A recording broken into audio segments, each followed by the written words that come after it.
Good morning everyone, welcome to BPSC concept वाला। आज तारीख है 7 मार्च, दिन है थर्सडे। हम लोग देखेंगे द हिंदू के इंपॉर्टेंट न्यूज़ आर्टिकल्स, है ना, इंपॉर्टेंट एडिटोरियल जो हमारे एग्जाम के लिए इंपॉर्टेंट है। तो सबसे पहले हम हेडलाइंस देखते हैं। तो जो पहला हेडलाइंस है वो क्या है कि trees in Corbett fell prey to greedy nexus says Supreme Court. Supreme Court ने क्या बोला कि वहाँ जो 6,000 पेड़ जो है रिजर्व में गिराया गया है, उसमें वो बोल रहा है कि amazed eight audacity of the ex minister, है ना, कि वो 6,000 ट्री को क्यों गिरा देगा। और बोला कि एक एक एक पैनल बनाया जाए जो स्टडी क्या करेगा कि जो टाइगर सफारी के जो बफर जोन होते हैं रिजर्व में, उसमें अलाउ होना चाहिए कि नहीं सफारी, है ना। तो हम आपको पहले बताते हैं ये कहाँ की बात है। ये बात हो रही है जिम कॉर्बेट नेशनल पार्क की। जिम कॉर्बेट नेशनल पार्क जो है वो कहाँ है? यूके में। यूके कहाँ? यूनाइटेड किंगडम नहीं, उत्तराखंड, ठीक है। और उत्तराखंड के कौन से डिस्ट्रिक्ट में? नैनीताल, नैनीताल डिस्ट्रिक्ट में है, ठीक है। तो वहाँ का ये बोला गया है कि 6,000 जो पेड़ जो है कंस्ट्रक्ट बिल्डिंग, है ना, इको टूरिज्म के लिए at Jim Corbett National Park in Uttarakhand as a classic case of nexus between politician and official working to ransack the environment for the short term commercial end. वही बोला गया कि जो nexus है पॉलिटिशियन का और किसका, जो ऑफिशियल वर्कर है, जो कि चाहते हैं कि एक दूसरे को फायदा, उसको बोलते हैं नेक्सस हम लोग। जो कॉम्प्लिकेटेड सिस्टम होता है जिसमें डिफरेंट डिफरेंट लोग होते हैं और एक दूसरे का फायदा चाहते हैं, उसको नेक्सस बोलते हैं। उसके लिए तो सुप्रीम कोर्ट फटकार लगाई है, ठीक है। और वो कौन थे? बीवी गवई का बेंच था, उन्होंने ऐसा बोला है। और किसको डायरेक्ट किया है? Ministry of environment and forest and climate को, है ना, to change a form of specialised committee to study the recommended whether tiger safari should be permitted in buffer zone of a tiger reserve. अब बता देते हैं आपको buffer zone क्या होता है। बफर जोन, मान लीजिए, आपको पेन ले लिया जाए, ये मान लीजिए कि एक एरिया है, ठीक है, जहाँ पे टाइगर रिजर्व है, जिसमें 4 जोन होते हैं 22 फुट में। सपोज अंदर का जो जोन होता है ना, उसको हम लोग बोलते हैं कोर जोन, ठीक है। उसके बाहर जो होता है उसको हम बोलते हैं बफर जोन। ये वाला जो एरिया है ये होता है बफर जोन, बफर जोन, ठीक है। और ये जो है ये है ट्रांजिशनल जोन, ट्रांजिशनल जोन, जहाँ पे क्या है, ह्यूमन सेटलमेंट हो सकता है, ह्यूमन सेटलमेंट, राइट। और बफर जोन होता है, वहाँ क्या होता है, टाइगर सफारी हो सकता है, लकड़ी चुनने के लिए जा सकते हैं सब, लेकिन कोर जोन में कोई अलाउड नहीं होता है, सिर्फ और सिर्फ जिनके लिए बनाया जाता है। जैसे मान लीजिए ये टाइगर रिजर्व, तो सिर्फ और सिर्फ उसमें टाइगर रहेंगे और कोई नहीं रहेंगे। ये होता है हमारा कोर जोन, ये होता है बफर जोन। तो बफर जोन में सुप्रीम कोर्ट ने बोला है कि आप पैनल बनाइए। किसको बोला है? Ministry of environment and forest and climate change. इसके मिनिस्टर कौन है हमारे? भूपेंद्र यादव, भूपेंद्र यादव, ठीक है, ध्यान रखिएगा, भूपेंद्र यादव हैं। आपको हम बता देते हैं। और बाकी नैनीताल, ये जो हमारा जो जिम कॉर्बेट है, जिम कॉर्बेट के बारे में आपको बता देते हैं। पेन ले लिया जाए, है ना। जिम कॉर्बेट, जिम कॉर्बेट है कहाँ? उत्तराखंड में, नैनीताल डिस्ट्रिक्ट में, नैनीताल डिस्ट्रिक्ट में, राइट। ये जो है इंडिया का पहला नेशनल पार्क है, first national park of India, ठीक है। कब बना था ये? 1936 में। 1936 में जब बना था तो इसको क्या बोलते थे?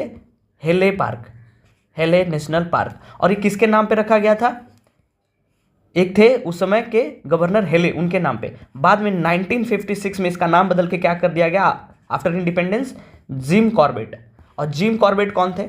जिम कॉर्बेट जो थे वो एक हंटर और नेचुरलिस्ट थे, उनके नाम पे इस पार्क को नाम रख दिया गया जिम कॉर्बेट। और पहला प्रोजेक्ट टाइगर जो शुरू हुआ था, आपको ये भी बता देते चले हम, प्रोजेक्ट टाइगर वो यहीं से शुरू किया गया था। कहाँ से? जिम कॉर्बेट नेशनल पार्क से, ठीक है। सो इससे इनफ है, आपको बता दिए कि मिनिस्टर कौन है हमारे? भूपेंद्र यादव, ठीक है। अगला जो हमारा हेडलाइंस है वो यहाँ, ये सब हमारे लिए इंपॉर्टेंट नहीं है एग्जाम के लिए। आगे क्या है कि बीजेडी और बीजेपी। तो आपको बीजेडी के बारे में आपको बता देते हैं।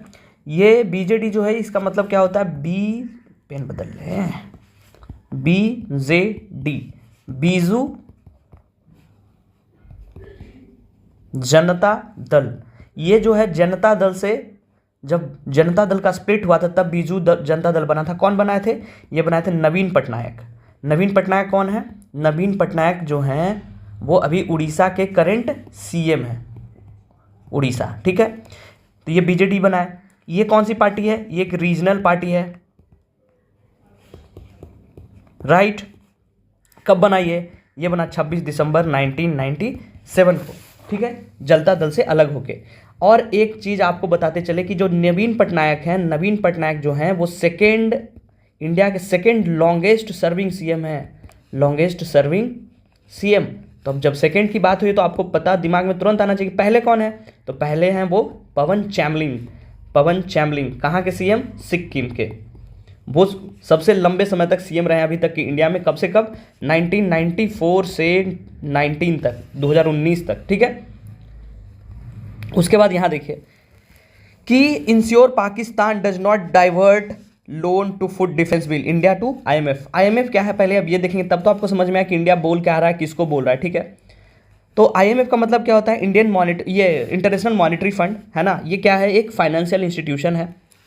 इसको हम इरेज कर दे रहे हैं ताकि थोड़ा जगह मिल जाए, ताकि आपको हम इसको अच्छे से बता दें कि आईएमएफ क्या है, ठीक है।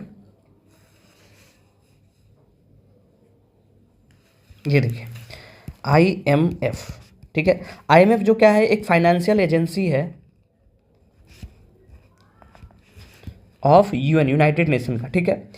आईएमएफ का जो काम क्या होता है, वो क्या होता है? लोन देना होता है, लोन, ठीक है, लोन प्रोवाइड करना। इसका हेडक्वार्टर कहाँ है? वाशिंगटन डीसी, वाशिंगटन डीसी, ठीक है। ये कब बना था? ये बना था 27 दिसंबर 1945 को। कैसे बना था? ब्रेटन वुड्स, एग्जाम में आ जाता है ये प्रीलिम्स में कि ब्रेटन वुड कॉन्फ्रेंस में क्या कौन बना था, कौन नहीं बना था। तो याद रखिएगा ये कि आईएमएफ जो है ब्रेटन वुड्स कॉन्फ्रेंस में बना था। अभी जो इसके एमडी कौन है, मैनेजिंग डायरेक्टर कौन है? Kristalina Georgieva.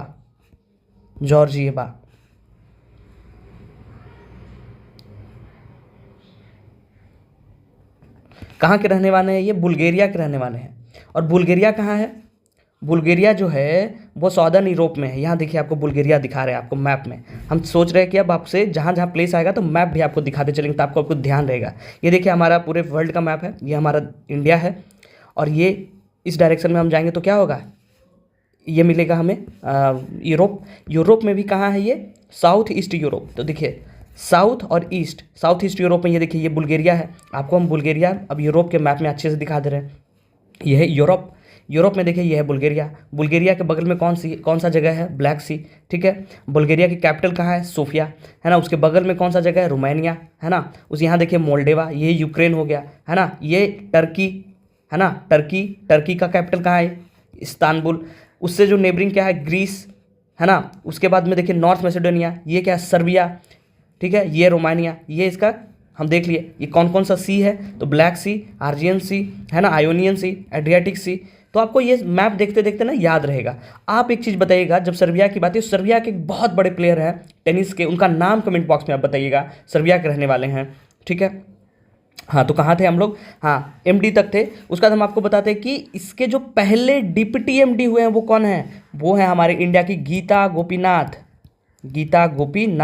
जो कौन है? पहली डिप्टी एमडी बनी है। और वो पहले क्या थी? वो थी चीफ इकोनॉमिस्ट ऑफ आईएमएफ। अभी कौन है चीफ इकोनॉमिस्ट? वो है पीरे ओलिवर, ठीक है, पीरे ओलिवर। तो अब आपको समझ में आओ कि आईएमएफ क्या है। पाकिस्तान गया कहाँ? पाकिस्तान में अभी नई नई गवर्नमेंट फॉर्म हुई है, वो गया आईएमएफ की, कुछ पैसा दे दो भैया, देश चलाना है। तो देश चलाने के लिए तो इंडिया बोल रहा है कि इसको पैसा तो दे देंगे आप, लेकिन ये इंश्योर करिए कि ये जो पैसा यहाँ से लेगा वो ऐसा नहीं कि जो लोन पे करने में कर्जा लेके कर्जा चुका रहे हैं, है ना। तो इंडिया यही बोल रहा है कि इंश्योर करिए कि Pakistan does not deliver loans to fund defence bills, right.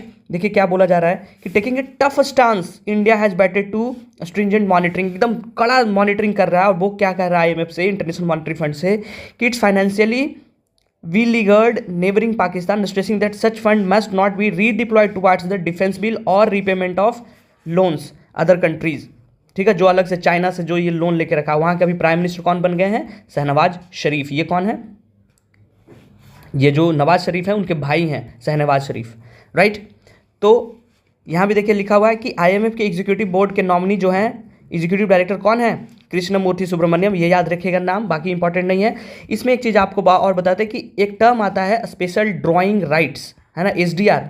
जो क्या होता है, जो जितना पैसा आप देते हैं ना उस हिसाब से आपको एसडीआर राइट्स दिया जाता है।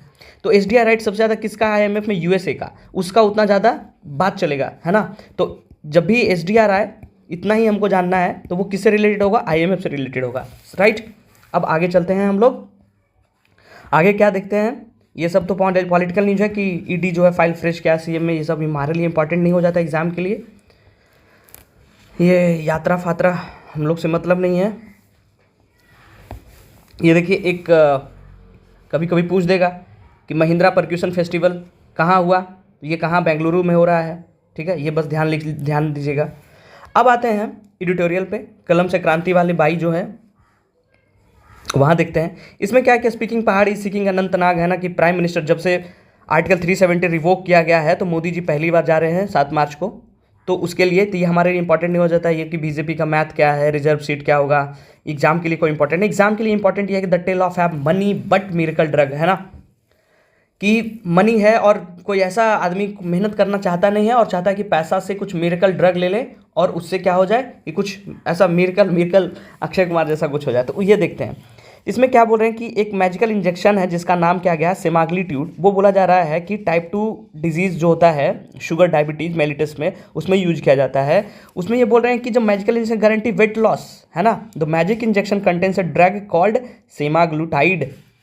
तो एग्जाम में कभी कभी पूछ देगा कि semaglutide is used for, it is used for what, it is अभी तक ये यूज हो रहा था कहाँ, टाइप 2 जो होता है डायबिटीज। आपको डायबिटीज के बारे में बता देते हैं, पहले एग्जाम में आता है ना।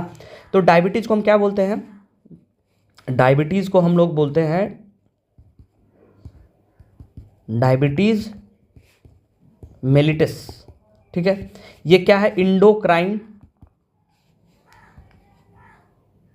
इंडोक्राइन डिजीज है, ठीक है, इंडोक्राइन डिजीज है। जो क्या होता है, पैनक्रियाज जो है वो फंक्शन करना थोड़ा खराब हो जाता है, पैनक्रियाज का फंक्शन, पैनक्रियाज है ना, वो क्या करती है, इंसुलिन जो प्रोड्यूस करती है वो प्रोड्यूस करना बंद कर देती है। ये दो तरह का होता है, एकदम ब्रीफ में बता रहे, टाइप 1 और टाइप 2, ठीक है। तो टाइप 1 जो होता है इसमें कैसे ये क्यों होता है, इसको बोला जाता है ऑटो इम्यून डिजीज है, ये जेनेटिक होता है ना। और ये इसमें क्या होता है, insulin treatment, insulin replacement therapy किया जाता है, रिप्लेसमेंट थेरेपी। और टाइप 2 जो होता है वो हमारे लाइफस्टाइल खराब कर देते हैं, ओबेसिटी के कारण, है ना, लैक ऑफ एक्सरसाइज के कारण, तो वो टाइप 2 होता है। इसमें क्या करते हैं, एंटी डायबिटिक मेडिसिन लेते हैं हम। और कौन कौन सा मेडिसिन होता है, 2 मेडिसिन का ध्यान रखिएगा, मेटफॉर्मिन और दूसरा जो अभी वहां था सेमाग्लूटाइड, ठीक है, सेमाग्लूटाइड। आपको बीपीएससी में बहुत ज़्यादा प्रचलन है मेडिसिन पूछ देने का, तो ध्यान रखिएगा, मेटाफॉर्मिन और semaglutide, these 2 medicine use for what, type 2 diabetes. तो उसी का बताया जा रहा है कि टाइप 2 डायबिटीज़ में जो यूज किया जाता है उसको यहाँ पे बोला जा रहा है कि वो वेट लॉस के लिए वो मैजिकल इंजेक्शन हो गया है। तो वो इसी को क्रिटिसाइज कर रहे हैं कि जो not to use the product India to get any publicity in the media, है ना, कि जो press release global pharma company के द्वारा एडवर्टाइज किया गया कि पेशेंट को यूज नहीं करना चाहिए ये यूज। इसमें क्या बोला जा रहा है कि मीडिया भी गिल्टी है कि वो रिपोर्ट नहीं किया है कि सिग्निफिकेंट जो इसका साइड इफेक्ट है, ड्रग्स को लेने से जो साइड इफेक्ट होता है। तो मीडिया को तो अनंत अंबानी के शादी और उनका जो जंगल है उसको दिखाने से फुर्सत ही कहाँ है ना, तो वो नहीं दिखाएगा। इसी के वो ये क्रिटिसाइज करें कि मीडिया का भी गलती है ना। For some of us who lived to tell the tale, this is eerily similar to, है ना, रिमोनाब एंड फेनपेन, ये दोनों भी ड्रग्स है। इसमें क्या बोला जा रहा है कि मेनी डिकेड अगो यूएस जो है another type of weight loss drug was marketed and miracle weight loss cure. US भी एक लाया था कि हम भी मिरेकल दिखाएंगे, एक ऐसा इंजेक्शन देंगे कि आपका वजन कम हो जाएगा। लेकिन वजन कम बिना मेहनत के नहीं होता है, खाना पे कंट्रोल करिए, डाइट कंट्रोल करिए, दौड़िए भागिए, हो जाएगा, है ना। तो उसमें बोला गया है कि अप्रॉक्सीमेटली $4 बिलियन डैमेज हुआ है मास टॉर्ट लिटिगेशन, है ना, weight loss drugs however from only a small fraction of such unauthorised drugs. उसके बाद ये बोले trials, sale approval in India exception, ये सब उतना जरूरी नहीं है। इसके बाद ये है कि क्वेश्चन ऑफ डॉक्टर का, कि डॉक्टर पे कैसे सवाल हो रहा है कि in the background there are so many question for the doctor, है ना। Should doctors prescribe a new drug when it is not approved to sell, है ना, कि उनको लिखना चाहिए कि नहीं अपने कमीशन के लिए। दूसरा कि क्या their client demanding they based on the new report of miracle, है ना, the duty of doctor in this situation, incentive of the doctors, how many doctors administering this injection have studied full effect of drugs, है ना, how many of this doctors have been trained to identify and treat adverse event, ठीक है, कि doctor को नहीं पता होना चाहिए कि they likely to client using illegal imported drugs and drugs is not to approved in sale India, जो इंडिया में अलाउड भी नहीं है बेचना, उसको आप बेच रहे हैं इलीगली। जनरली क्या होता है कि डॉक्टर्स एमबीबीएस करने के बाद वो फिर कॉलेज के बाद वो कभी पढ़ाई ही नहीं करते, ना तो कोई सेमिनार अटेंड करते हैं, ना कुछ, सीधा वो इतना पेशेंट ही देखते हैं कि उनको नया ड्रग क्या है उसके बारे में पता ही नहीं होता है। उसके बाद ये रेगुलेटर को भी बता रहे कि गवर्नमेंट को क्या करना चाहिए, कि they are question on government and regulator too, उन पे भी सवाल है कि सरकार पे और रेगुलेटर पे जो उनको रेगुलेट करते हैं, कि what is being done to control the imports of this drug, क्या कि कैसे इम्पोर्ट का रेगुलेट करना चाहिए। All it will take it for a few doctors to arrest and send to jail. ये डिटरेंट नहीं है कि कुछ लोग को पकड़े उसको जेल भेज दिया और मेरा काम हो गया, है ना। उसके बाद क्या बोले कि and finally do be really care, क्या हम लोग जो एज ए सेल्फ हम लोग केयर करते हैं? नहीं केयर करते हैं। थोड़ा सा सर दर्द हुआ, कुछ हुआ, दवा खा लिए, वो क्या इफेक्ट करेगा, साइड इफेक्ट कोई फर्क नहीं पड़ता है। तो वही बोल रहे कि सेल्फ में भी देखना चाहिए कि after all this seems like this is a rich man problem as a expensive drug, ये एक रिच मैन का प्रॉब्लम है और उसका महंगा महंगे दवाई का। What does it matter if a few rich people suffer as a result of this misadventure and their doctors make a tidy sum from it, है ना। उसके बाद क्या बोल रहे हैं कि government perhaps has more pressing priority than to bother about this, we did not care when the poor died consuming spurious cough syrup. इधर आपको भी पता है कि यूज कैसे गलत हो जाता है, कफ सिरप पी के नशे कर रहे हैं बिहार में या कहीं भी, तो ये सब मिसयूज है ड्रग्स का, तो इस पर रेगुलेशन अच्छा होना चाहिए। लास्ट में वही बोल रहे हैं कि one can only think the song by Bob Daniel की ब्लोइन इन द बिल्ड, है ना। तो बस यही था।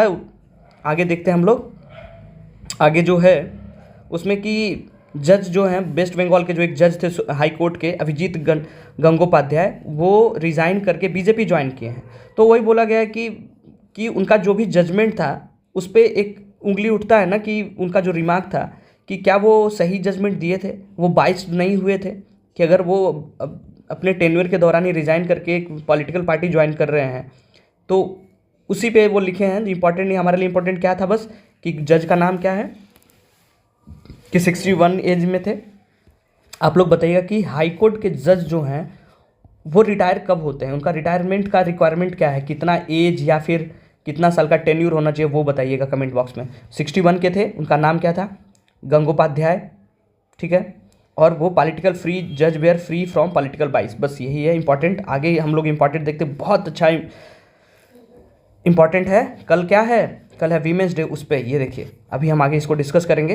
पहले थोड़ा सा ये डिस्कस कर लेते हैं कि are legislator immune to bribery charges. उसमें क्या है कि 7 जज का बेंच था, मंडे को ये जो आया उसमें क्या था कि एमपी और MLA can not claim immunity from prosecution for adopting bribe to cast a vote और make a speech in house to particular fashion, जिसमें आर्टिकल 1052 क्या बोलता है कि Indian constitution confers on MP का immunity and from prosecution of respect of anything said in any vote given in parliament or in any parliamentary committee. Similarly article 194(2) किसके लिए होता है, एमएलए के लिए। तो हमारे लिए इंपॉर्टेंट क्या प्रीलिम्स के लिए कि आर्टिकल 1052 क्या देता है, इम्यूनिटी ऑफ एमपी, और article 194(2) immunity to MLA. Important यही है हमारे लिए, उससे ज़्यादा इंपॉर्टेंट है नहीं। केस क्या था, वही कि सीता सोरेन जो झारखंड मुक्ति मोर्चा शिबू सोरेन की बहू थी, वो ब्राइब लेके वोट कर दी थी, उन पे केस चल रहा था। ये सब हमारे लिए इंपॉर्टेंट हो नहीं जाता है। पहले का रूल बताया कि 1998 में कैसे ओवर रूल किया गया था पीएम नरसिम्हा राव के समय के दौरान। उसके बाद टॉप कोर्ट क्या बोला, अभी क्या हो रहा है, हमारे लिए इंपॉर्टेंट नहीं है। हमारे लिए बस इंपॉर्टेंट क्या है, आर्टिकल 1052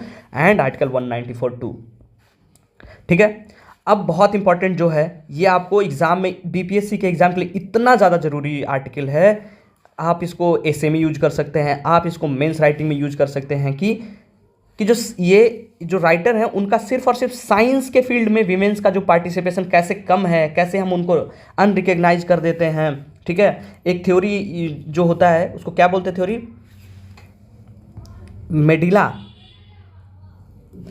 मेटिल्डा इफेक्ट क्या होता है वो बताए हैं इसमें, ठीक है। उसमें जितने भी अभी तक की अनसंग जो हमारी विमेन हीरोज हुई हैं उनके बारे में बताया गया है कि क्या बोल रहा है कि on the eve of women's day कब मनाया जाता है, 8 मार्च को, ठीक है ना।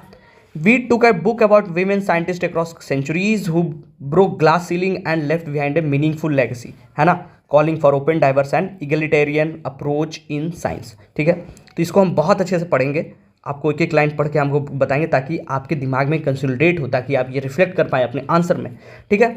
तो ये क्या बोला, सबसे पहले ये शुरू किए हैं सोमा बासु जी कि Indian academy of sciences founded by physics and Nobel literate CV Raman के द्वारा शुरू किया गया था। कब, 1934 में। कहाँ, बेंगलोर में। Has never had a women scientist at helm, अभी तक उनको कोई वीमेन साइंटिस्ट नहीं मिला। The academy statics suggest women make up around 14% of Indian working scientists. Only 15% of faculty member in the various research institute across the country in the of are women. कि अभी तक के जितने भी research institute है उसमें मात्र 15% faculty हैं वीमेन, और 14% कहाँ, 14% ऑफ इंडियन वर्किंग साइंटिस्ट है। सोचिए कितना कम रेशियो है ना, पार्टिसिपेशन कितना ही कम है, बहुत कम है। तो वो ही बता रहे हैं। ये सब डेटा जो है आप अपने इससे में जब भी वीमेन एम्पावरमेंट की बात है तो उसमें कि अभी तक हमारा इतना ही हो रहा है। रिजर्वेशन की बात आएगी, क्यों रिजर्वेशन दिया जा रहा है बिहार में, तो आपको पता है कि 35% रिजर्वेशन दिया गया है। तो क्यों दिया गया है, आप ये डेटा देख सकते हैं कि स्टैटिकल डेटा के हिसाब से अभी तक मात्र 14% इंडियन जो वीमेन हैं वो साइंटिस्ट के रूप में काम कर रही है, और मात्र 15% जो है रिसर्च में फैकल्टी के रूप में काम कर रहे हैं। दैट्स वाई, है ना, इक्वल पार्टिसिपेशन देने के लिए, है ना, इक्वल पार्टिसिपेशन देने के लिए हमको रिजर्वेशन देना है। इस तरह यूज कर सकते हैं। आगे क्या बोल रहा है कि शांति स्वरूप भटनागर प्राइज जो है वो किस लिए दिया जाता है, साइंस और टेक के फील्ड में दिया जाता है एनुअली।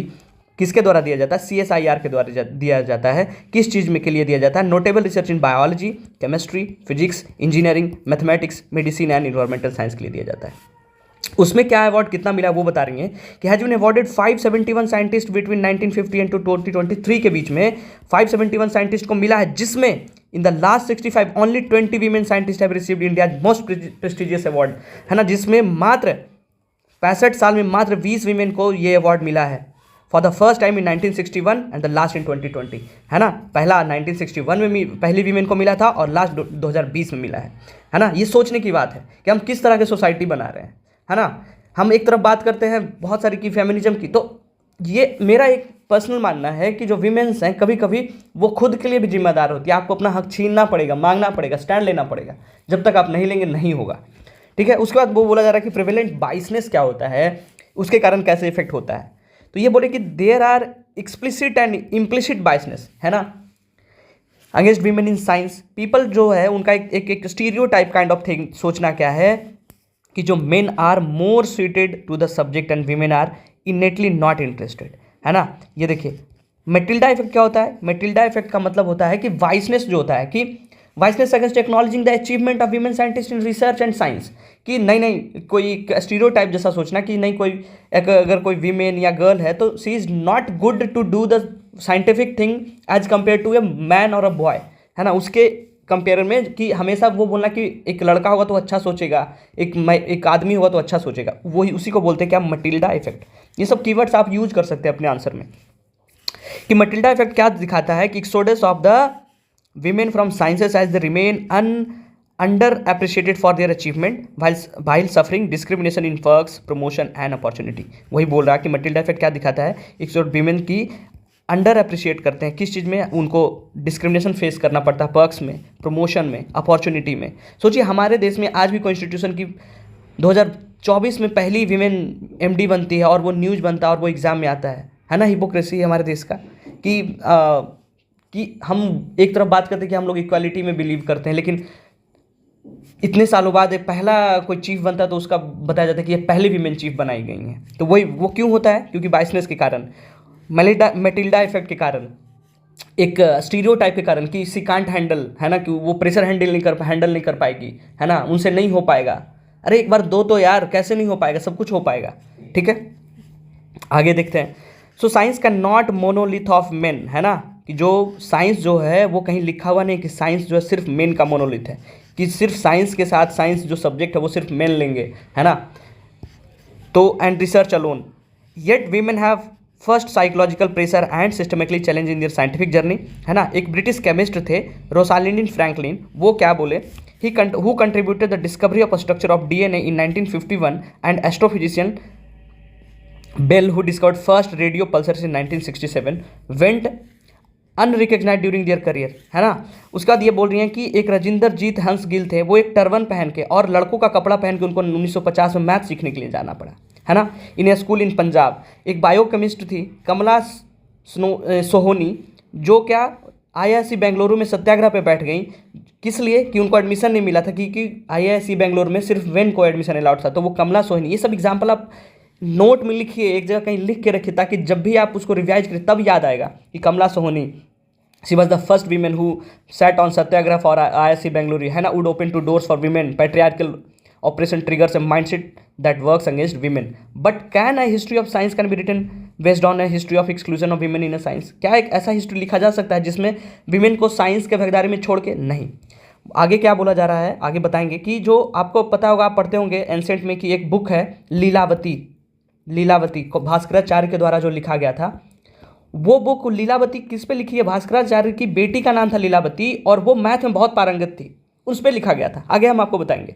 तो वही बोला जा रहा है कि क्या history of science be written based on a history of exclusion of women in science, कि उनके बिना लिखा जा सकता है साइंस का हिस्ट्री, कि साइंस के जब भी हिस्ट्री लिखा जाए तो उसमें सिर्फ और सिर्फ मेन थे?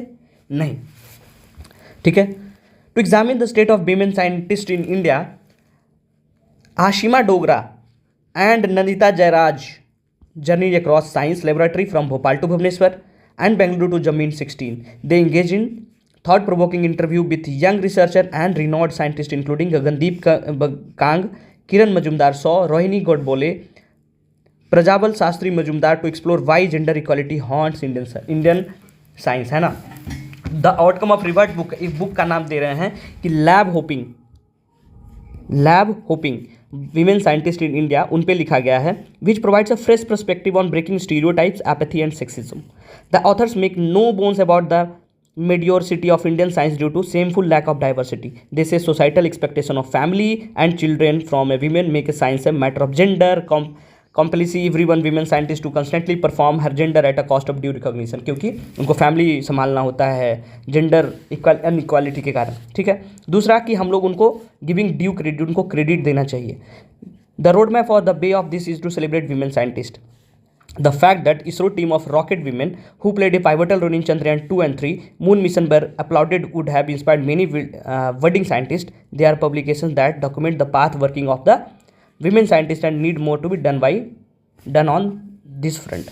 उसका Vigyan Prasar a autonomous body है department of science and technology के अंदर, वो क्या has compiled a resource book profiling Indian women scientist, उन पे वो एक बुक बनाया है with a timeline of their accomplishments and pre independence to present time, कि कब से कब का, पहले से प्री इंडिपेंडेंस से लेकर अभी तक का, कि कौन कौन से प्रसार विज्ञान प्रसार में किन किन से वीमेन का क्या क्या पार्टिसिपेशन बना है, उनका एक कंपाइलेशन का बुक बनाया गया है। ठीक है। The unconventional path these intrepid women pioneer trend and eye opener. Another anthology of 100 women scientist, Lilavati daughters the women scientist of India, edited by Ram Ramaswamy and Rohini Godbole, highlight the struggle and triumph of the women scientists and their under-representation. Only a fraction of women pursue a PhD degree and even fewer become scientists.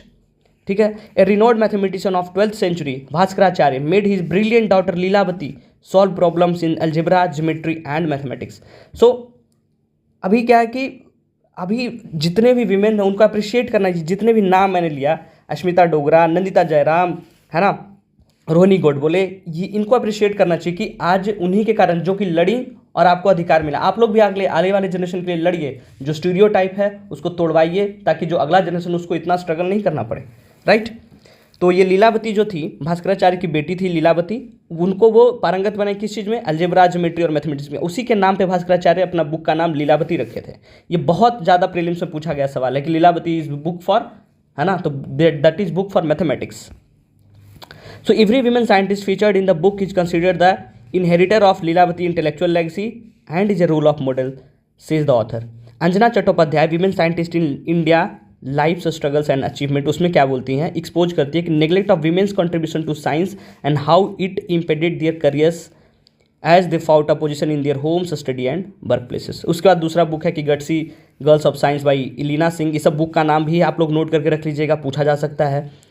वो क्या करती हैं? Celebrate करती है the lives of cytogeneticist Archana Sharma, है ना, botanist E K Janaki, है ना, Ammal mathematics Raman Parimala, physicist Bibha Chowdhuri, chemist Asima Chatterjee और 6 अलग लोग हैं उनको, है ना। तो यही सब है इसमें कि जो भी स्टेम में साइंस, टेक्नोलॉजी, इंजीनियरिंग, मैथमेटिक्स में काम किए हैं उनके बारे में इस बुक में लिखा गया है, गस्टी गर्ल्स ऑफ साइंस। आपको एक चीज़ और बताना है, मिनिस्ट्री ऑफ एजुकेशन स्टेम को बढ़ावा देने के लिए एक स्कीम लॉन्च किया है।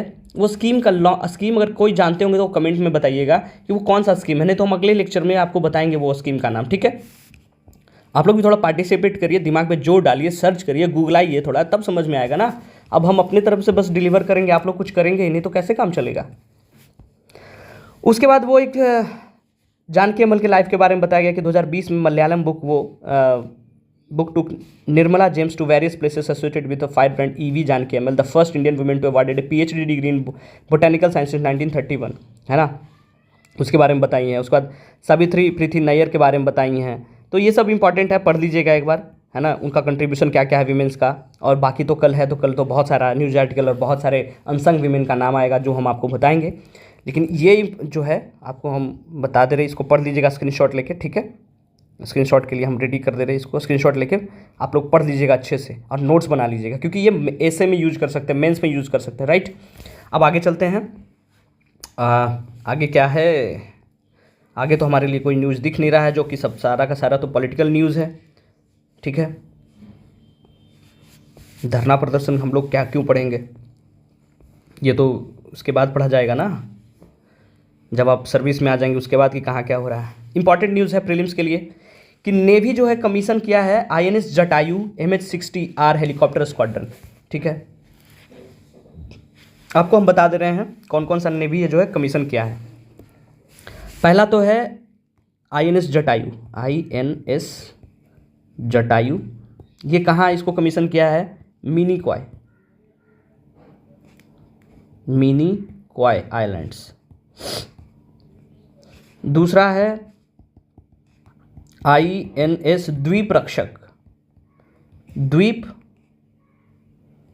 रक्षक, इसको कहाँ किया गया है, कावाराती में, ठीक है। और तीसरा एक हेलीकॉप्टर है MH-60R, इसको कहाँ किया गया है, ये क्या है, हेलीकॉप्टर स्क्वाड्रन है।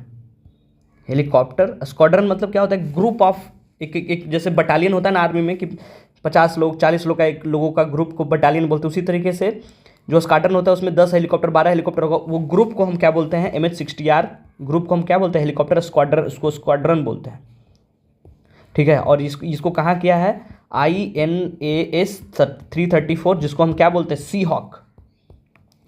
हॉक, इसको नाम दिया गया सी हॉक। और ये कहाँ है, वो किया गया कोच्चि में, कोच्चि केरला। 3 इंपॉर्टेंट चीज़ है, याद रखिएगा। पहला क्या कि INS जटायु, ठीक है। दूसरा INS द्वीप रक्षक कावाराती में, और तीसरा MH-60R क्या है, हेलीकॉप्टर स्क्वाड्रन है, INS 334, इसको सी हॉक बोलते हैं। और ये कहाँ, कोच्चि केरला में किया गया है। इंपॉर्टेंट इसमें क्या है, इंपॉर्टेंट आपको चलिए क्यों किया गया है ये दिखा देते हैं आपको। सबसे पहले तो ये देखिएगा, हमारा प्यारा भारत देश महान, ये लक्षद्वीप है, ठीक है। और यहाँ देखिए लक्षद्वीप की कैपिटल कहाँ क्या है, कावाराती। अभी आपको डिस्प्यूट समझ में आया होगा कि किससे हम लोग का डिस्प्यूट हो गया है, मालदीव्स के साथ। पिद्दी सा देश है, आंख मिलाता है, बताइए जरा, पैर रख के कुचल देंगे, है ना। तो यहाँ हम लोग क्यों किए हैं, ये देखिए, आपको ये दिख रहा होगा चैनल 9 डिग्री चैनल, जो किसको मिनी क्वाय को कावाराती से अलग करती है। और ये देखिए 8 डिग्री चैनल जो है हमारा, वो मालदीव्स को लक्षद्वीप से अलग करती है, ठीक है। ये मालदीव्स है और ये लक्षद्वीप है। 8 डिग्री यहाँ देखिए, ये 8 डिग्री यहाँ पे, ये देखिए ये चला गया, और ये 9 डिग्री कहाँ पे जाएगा, देखिए पूरा इसमें दिखा रहे हैं आपको ऐसे, ये 9 डिग्री ऐसे गया और ये 8 डिग्री ऐसे गया। तो लक्षद्वीप को किससे, मालदीव से, और 8 डिग्री किसको करती है, 9 डिग्री किसको कर देगी, कावाराती और मिनी क्वाय को। 8 डिग्री किसको करती है, मालदीव्स को, ठीक है। तो यहाँ देखिए क्या किस लिए इंपॉर्टेंट है कि INS Jatayu is beginning of phased expansion plan to strengthen India's surveillance and security posture of a strategically located island close to 9 degree channel. 9 degree channel के जो भी क्लोजली हैं, कौन कौन सा है, कावाराती, सुहेली रीफ, है ना, मिनी क्वाय। तो यह इसको स्ट्रेंथन करने के लिए, right. And critical sea lanes of communication, this is very close to 9 degree channel, so this is the region in which lot of maritime traffic flows both into out of the Arabian Sea. So we hope substantially improve our understanding and graph of the traffic that it's flowing through it. So we will know who is operating here and who is passing through this area, what are they doing, what are their intent and so on. So this will substantially improve our maritime domain awareness. कौन बोले ये, navy के staff है ना, chief of navy staff admiral R Hari Kumar. कहाँ बोले, mini क्वाय में, ठीक है। अब उसके बाद आप एक बात बताइए, लक्षद्वीप में जो है, लक्षद्वीप हमारा क्या है, यूटी है, लक्षद्वीप हमारा यूटी है। तो इसके एडमिनिस्ट्रेटर कौन है, अभी एडमिनिस्ट्रेटर आप इनका नाम बताइएगा।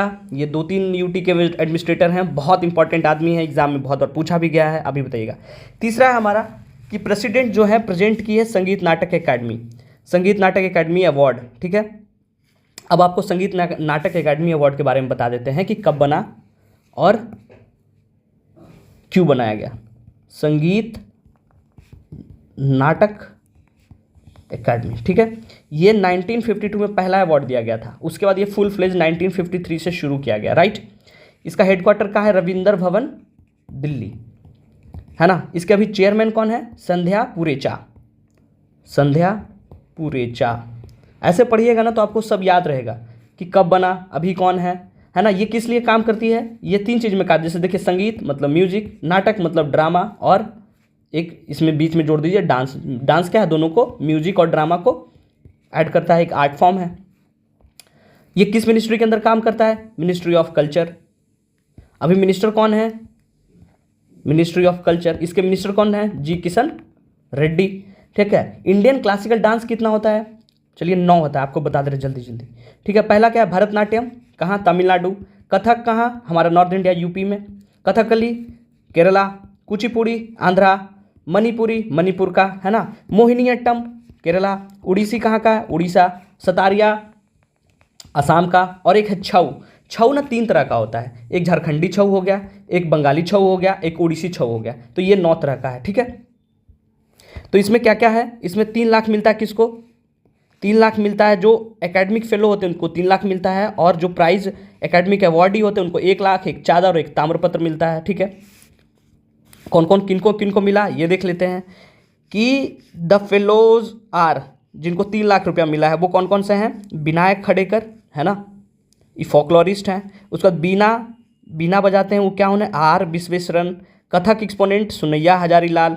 Kuchipudi dancer Raja and Radha Reddy. Theatre artist Dulal Roy and DP Sinha. उसका नोटेबल अवार्डी कौन कौन है? 12 आर्टिस्ट को दिया गया। कौन कौन थे? जिसमें 12 डांस से, 11 फोल्क से और tribal art and 9 from field of theatre. Some of the notable awardee of Carnatic vocalist Bombay Jayashri Ramnath. Neyveli Narayanan for Carnatic instrumental, mridangam बजाते हैं वो। Urmila Satya Narayanan for Bharatanatyam and Pallavi Krishnan for Mohiniyattam, ठीक है। तो ये आप ध्यान रखिएगा, प्रीलिम्स के लिए इंपॉर्टेंट हो जाता है। उसके बाद आगे देखते हैं क्या हमारे इंपॉर्टेंट न्यूज़ आर्टिकल्स हैं, ठीक है। इंपॉर्टेंट आगे तो कुछ नहीं लग रहा, अब आ गया लास्ट का पेज, ये तो क्रिकेट का है। So thank you so much guys for your time, है ना। बाकी जो जवाब है वो बताइएगा, फिर मिलते हैं अगले दिन। ओके, टाटा।